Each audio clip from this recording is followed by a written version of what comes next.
İlk dilimi biraz zor çıkıyor.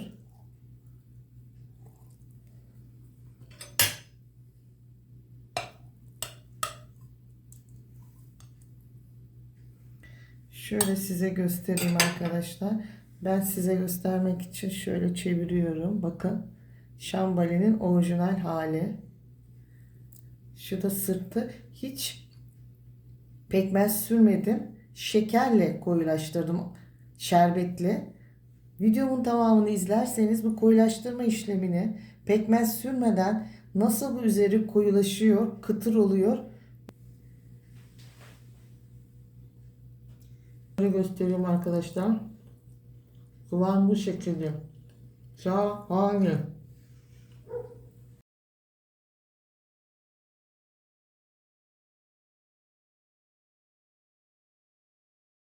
Merhaba arkadaşlar. Servi'nin mutfağına hoş geldiniz. Bugün sizlere bir İzmirli olarak sokak tatlısı şambali yapıyorum. Biz çok severek tüketiyoruz. Çocuklarıma ben bu tarifle büyüttüm. Şöyle size ölçerek göstereceğim. Tek tek. 1 su bardağı 200 milimlik. 2 3 şöyle 4,5 bardak olması gerekiyor. Evet. Tam 4,5 bardak irmiğim var. İrmik. İçerisinde bir tatlı kaşığı karbonatım var. Yalnız fazla olmasın. Kararma ve acı yapar. Bir tatlı kaşığını geçmesin. Bir su bardağı da şekerim var. Toz şekerim. Öncelikle hepsini güzelce bir karıştırıyorum. Şeker, karbonat. Bu şekilde karıştırdıktan sonra içerisinde ev yoğurdum var benim. Ben bu şekilde kavanozlarda yapıyorum yoğurdumu. Şöyle 2 su bardağı yoğurt koyuyorum. Yoğurdumun güzelliğine bakın. Yoğurdumu ben kendim yapıyorum. Ayrıca yoğurt nasıl yapılır tarifimi de izleyebilirsiniz. 1 Size tam bir ölçü göstermek için böyle koyarak gösteriyorum.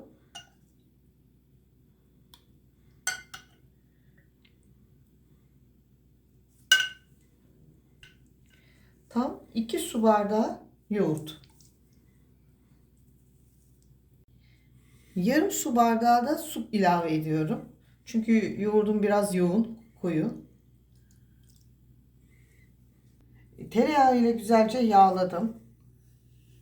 Daha sonra şöyle bir avuç toz şeker alıyorum. Toz şekeri her yerine böyle gelecek şekilde dikkatlice şu şekilde unluyoruz ya keklerde yapışmaması için. Burada yapılan işlem şekerleme işlemi. Biraz da karamelize oluyor. Dibi çok güzel oluyor. Bu şekilde yağlı ve şekerli tepsimiz hazır. Şimdi arkadaşlar yoğurt, su, şeker, karbonat irmiğimizi, bu arada benim irmiğim ince irmik, güzelce karıştırıyorum. Şimdi bu karıştırmış olduğum malzemeleri tepsiye döktükten sonra streç filmle sıkıca saracağız. Hava almaması gerekiyor. Bir gece buzdolabında bekleyecek. Bu kısmı çok önemli. Lütfen bu kısma çok önem verin. Yoğurt ve suyla irmiğimiz kabaracak. Fakat bunun iyice yoğrulması gerekiyor. Islanmayan bir yeri irmiğimizin kalmaması için. Karıştırmış olduğumuz malzemeyi tepsimize döküyoruz.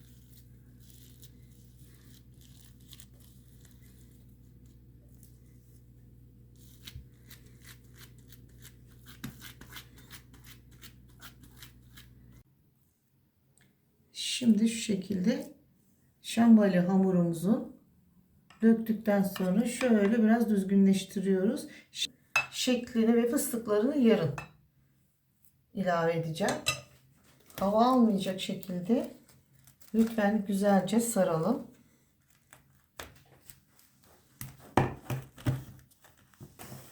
Evet, bu şekilde ikinci katı da sardım. Şimdi buzdolabına gidiyor. Bir gece dinlenecek.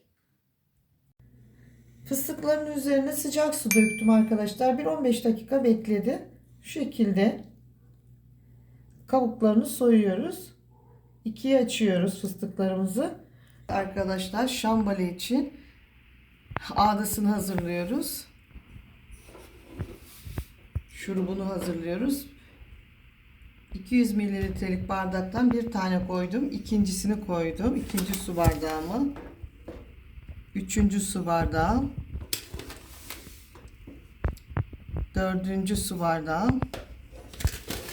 Toplamda 5 su bardağı şeker arkadaşlar. Tamam bak. 5 su bardağı oldu. Bunları daha önceden ölçmedim ki size tam ölçü veriyorum. Görmeniz için 4,5 su bardağı da su koyacağım. Yarım su bardağını eksik koyacağım. 2 3 4 5 bardak şekere 4,5 su bardağı su koyuyorum arkadaşlar. Yarım bardak eksiltiyorum. Bir dilim de limon koyuyorum içerisine. Şeker eriyene kadar 1-2 karıştıralım. Sonra kaynamaya bırakalım. Şambali tatlımızın şurubu kaynadı. Fakat hemen ocağımızın altını söndürmüyoruz. Bir 5 dakika kaynamaya devam edecek. Şambali tatlımızın şurubu hazır. 5 dakika kaynadı. Bu kaynamış olan şuruptan bir kaşık alıyorum. Şöyle. Bu biraz ılıdıktan sonra hamurumun üzerine süreceğim. Şimdi ocağımın altını kapatıyorum. Şurubum hazır. Bir gece bekledi tatlımız dolapta. Dinlendikten sonra bakın arkadaşlar dokunuyorum. Artık sertleşti ve bir miktarda yükseldi bakın. Dün geceye göre. Şimdi kesim işlemi. Önce ortaladım bakın tepsiyi. Şimdi düzgün kesmek için şöyle yapıyorum. Şunu koyuyorum.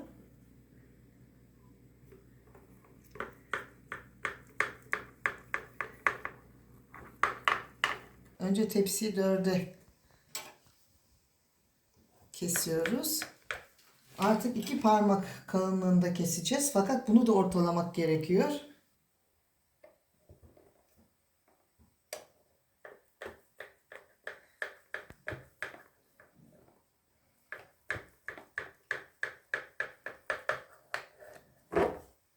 Bakın bu şekilde. Şimdi bunu 1, 2, 3'e yani 2 kere daha keseceğim şu şekilde. Şambalide kesim çok önemli arkadaşlar. Bir gece mutlaka arkadaşlar dolapta bekletin. Yoksa kesim işlemleri zor oluyor. 3'er adet fıstık koyuyoruz. Şöyle fıstıklarımı sıcak suda beklettim. Fıstıklarınız mutlaka çiğ olmak zorunda arkadaşlar. Bu şekilde hepsini tek tek fıstıklarını bastırıyoruz. Üzerinden düşmesin. Şöyle hafif hafif bastırıyoruz. Şambali tatlımızın fıstıklarını yerleştirdim. Şimdi kaynatmış olduğumuz ağdadan alıyorum.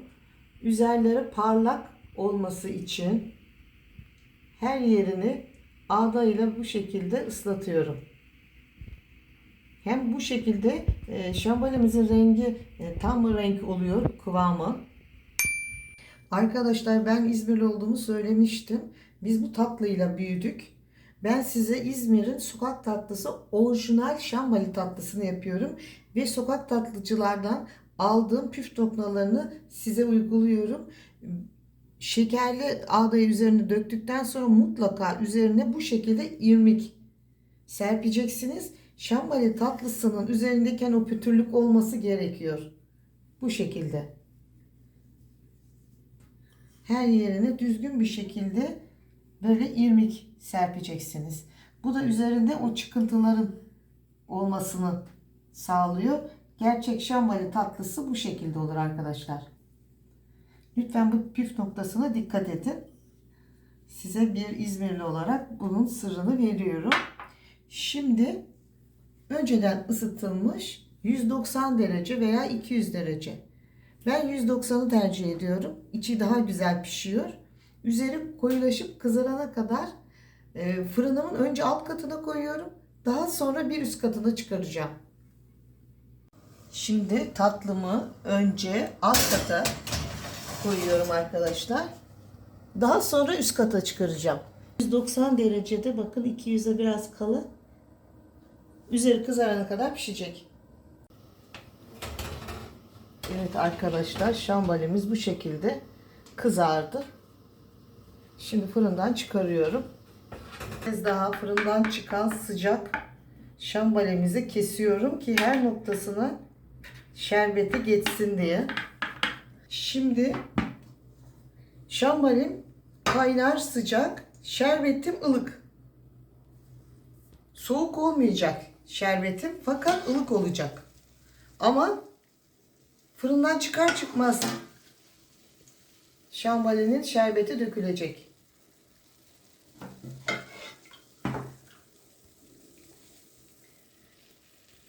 Şambali yaklaşık 1 saatte şerbetini çekecek.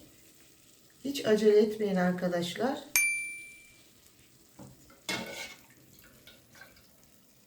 Bakın. Bu şekilde.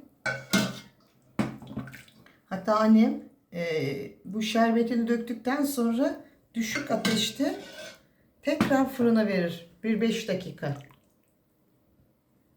O zaman şambali 2 katına çıkar. Evet arkadaşlar, şambalimiz 1 saat şerbetini çekti. Bakın 2 katına çıktı şambalimiz. Soğudu. Ben İzmirli olduğum için size gerçek İzmir'in şambali tatlısını yaptım. Bu tarif garanti bir tariftir. Hepinize öneriyorum. Lütfen bu tarifimi deneyin. Deneyenlere şimdiden afiyet olsun. Lütfen beğenip yorum yazıp abone olur musunuz? Desteklerinizi bekliyorum. Hoşça kalın, sağlıkla kalın, mutlu kalın. İlk dilimi biraz zor çıkıyor.